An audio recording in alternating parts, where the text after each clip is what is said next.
Hello YouTube, and welcome to my free-to-play beginner's guide part 2. I'm only making this video because part 1 got popular and people wanted a part 2 for it. And I'm going to explain a little bit more about mining. I don't think I'm going to do crafting because it's unnecessary at this point. Range and smithing and possibly even fishing. Fishing I might do towards the end. I'll see how long this video is going to take because I'm going to be walking long distances. So we're going to start off is I already showed you this cow area in the video, and I don't know why there's so many people here. If like the first video I showed you the other cow area, which is a lot better. So if you come here, I really don't recommend coming here. It's a longer distance and there's less people at the other spot that I showed you in the first video. And chickens here. I do not recommend fighting chickens because they're very low money, whereas cowhides will provide 250 GP to 300 GP each. Alright, now we're going to be heading to the Varrock mine. I'm going to assume, or you could possibly even level yourself to 15 mining by gathering all those tin and copper ores. I'm going to show you a little, advanced mining area. There might be people here, there might not be. And whenever going to Varrock, always, if you're level, I recommend coming through this route to Varrock, because if you go through the middle route, which is direct route, may just kill you and take your money. The direct purpose in life is not taking your money, of course. So yeah, there are a lot of people here. And here you could, if you prospect, this is going to be tin.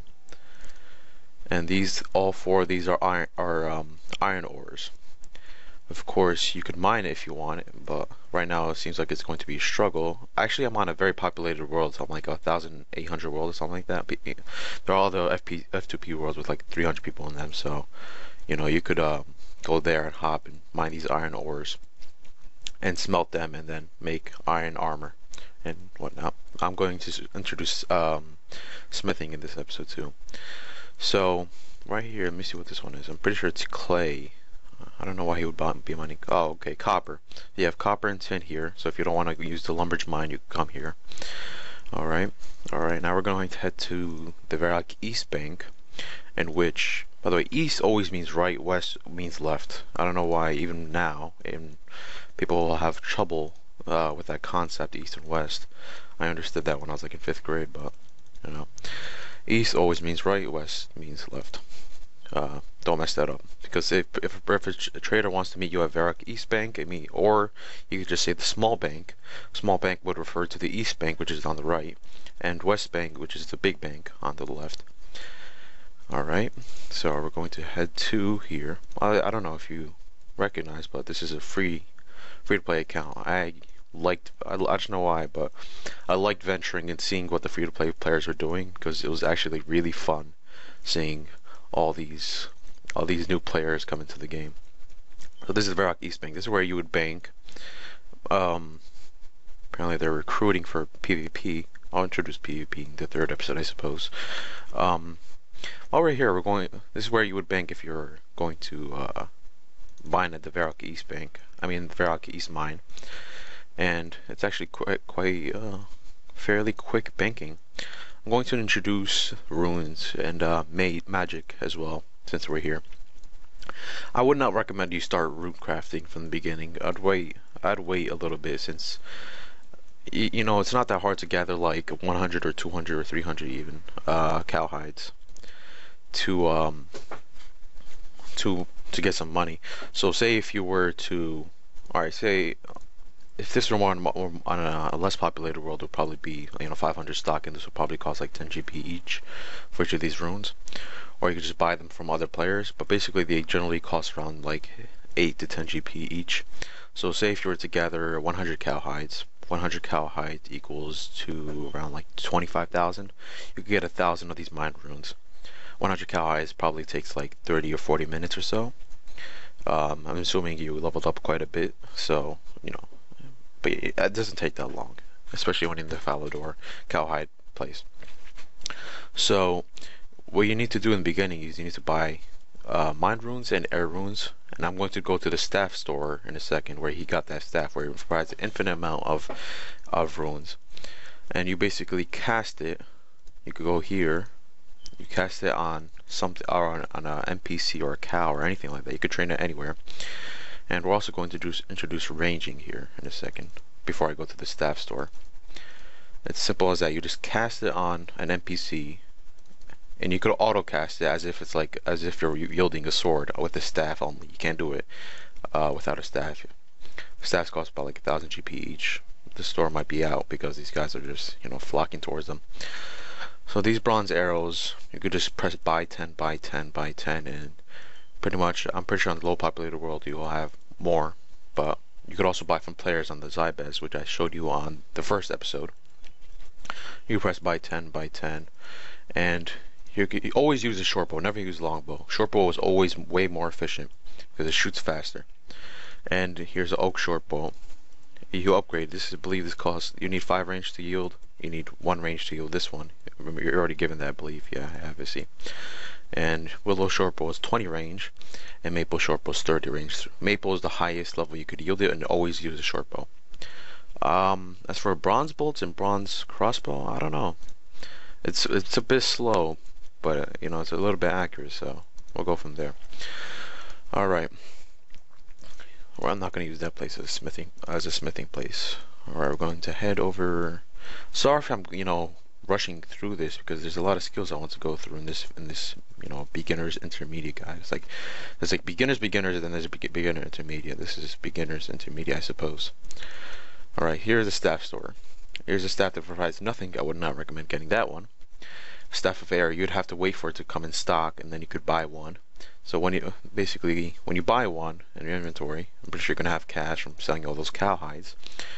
It will provide an infinite amount of runes given to whatever element it is. Staff of air will provide an unlimited amount of air runes, and water runes here, etc., etc.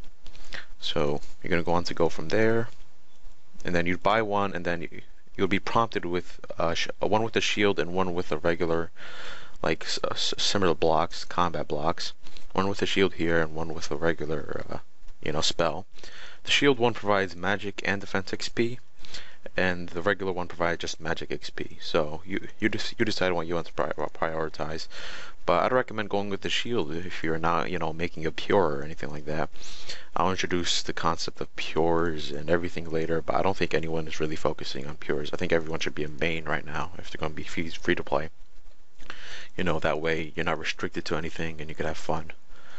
You know, I don't know why, but I've been a PvPer on Runescape for a long time, and you know, being a pure and not having a main is just miserable because you can't, you know, really do anything. All right, here is a major fishing spot. All right, I'm going to take you to Port Serum where you can buy feathers. You could either buy feathers from Port Serum, or you can what's his face? You can buy from other players. But I wouldn't recommend getting from chickens. You'd have a struggle for it. So when you go to Port Sam, you'd buy a fly fishing rod for like around 50 GP each, and you'd buy packs of feathers, and you'd press Laura here. You'd have to have the fly fishing rod in your inventory with your feathers, which are stackable in your inventory, and the rest of your inventory should either have an axe or a tinderbox, or just leave it empty. And then you have 2 options. Alright, I'm going to show you the bank while I'm at it, Edgeville Bank, where you will be banking your fish. This is going to be quite a long guide, but I think it's worth it because this will be the main source of your food for a very long time. Because there's no other greater source of food in free-to-play except for lobsters, which aren't very viable at all. I don't think I'll introduce Kronojima fishing unless it really becomes, you know, a hot spot for money. But right now I think the biggest hot spot for money is cow hides. Big bones, I think everyone's too low level for big bones. Okay, so this is where you'll be banking, and this is Edgeville Bank. And I'd recommend not going north of here across the ditch because people can kill you. That is where the PvP area is. It's where you put your cooked salmon or cooked trout or raw salmon and raw trout if you want to cook it later.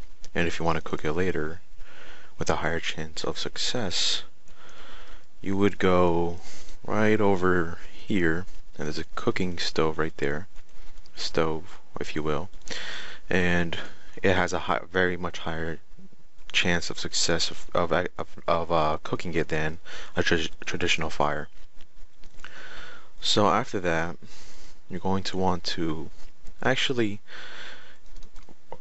I don't know if it's not chronological order. So right now we're going to go to Port Sarim, where you would buy a fly fishing rod and feathers in order to fish, but I don't think it matters at this point.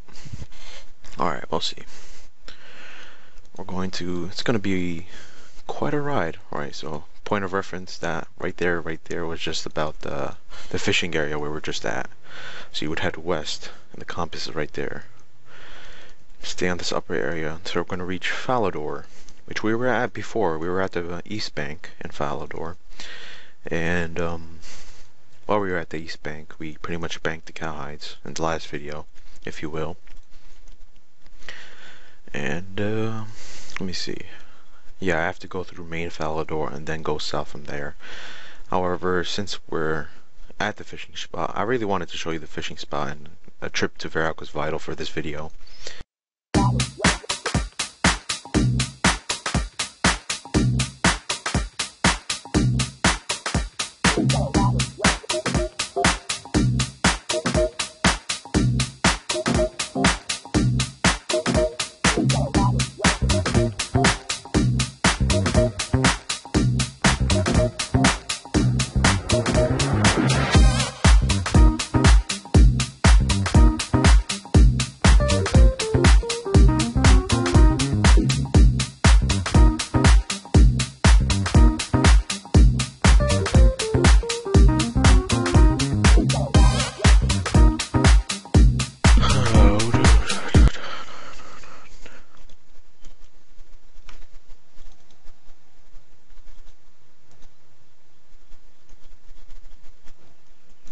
Alright, so this is the Falador East Bank, and sorry if the commentary cut off. It's just that I didn't think it was necessary at that point.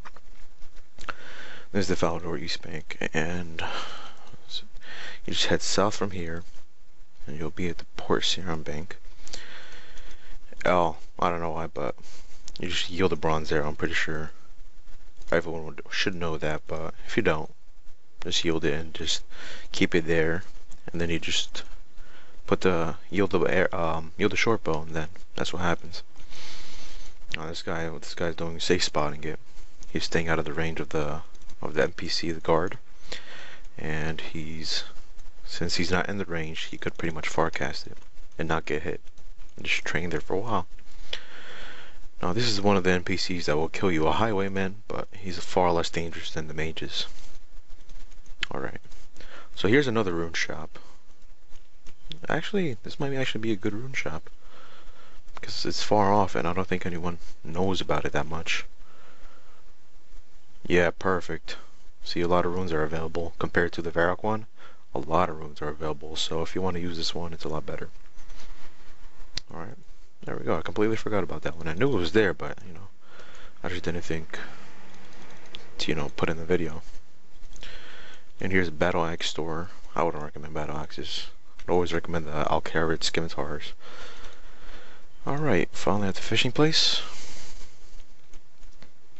And here we could pick up a white apron, apparently.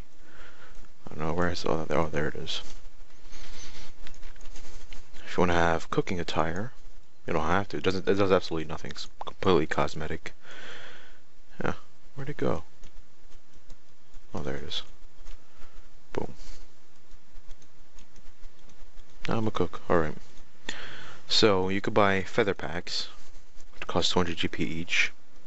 And each one has, I don't know, I think maybe 200 feathers in each one of them. So yeah, I'm pretty sure it's like 200 or 100. You never know. And once you reach 15 fishing, let me just make sure of that. Pretty sure it's 15, no, 20 fishing. By doing anchovies and lumberage, where I initially showed you in the first video, you would buy not a fishing rod, a fly fishing rod with the feathers, and go back to Barbarian Village. And then once you go there, you fish for your food, and that's where it is. Sorry if I sounded a bit different because I had to cut off the video multiple times. that is all. If you want a third video, just tell me below, and if you want more videos, just subscribe. Thank you.